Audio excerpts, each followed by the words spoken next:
pour que le chemin ne se fasse pas juste mentalement.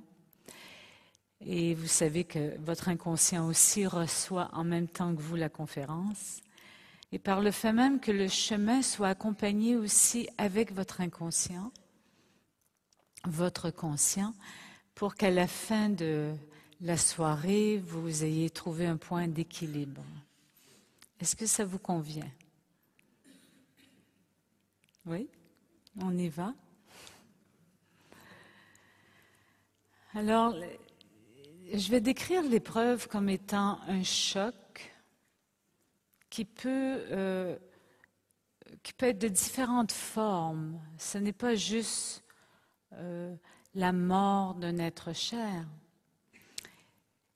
ou la perte d'un emploi ou un tsunami, un tremblement de terre, enfin.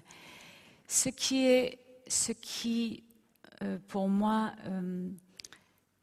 je dirais, touche la dimension de l'épreuve, c'est que du jour au lendemain, un événement se manifeste dans notre vie et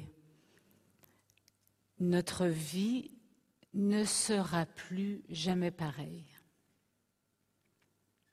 Alors c'est un événement qui fait que de la façon dont nous le vivons, cet événement nous casse littéralement en deux. Alors vous allez me dire, il y a des petites épreuves, il y a des grandes épreuves. J'élimine ce genre de vocabulaire pour la soirée et aussi dans le livre, parce que l'épreuve est une épreuve. Elle nous éprouve. Alors évidemment, personne ne veut vivre une épreuve. Enfin, moi, je ne connais pas quelqu'un qui appelle à soi, donnez-moi, mon Dieu, une épreuve. Il se peut que ça fasse partie de certaines prières.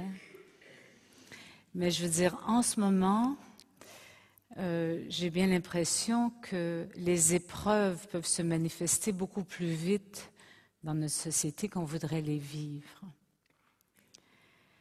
Alors, pour comprendre vraiment l'épreuve, c'est important de comprendre quelle est la vie que l'on menait avant l'épreuve. Alors, cette vie ressemble ce que je nomme un paradis de l'innocence, où nous sommes dans une forme de nuage, même si dans notre vie intra-utérine,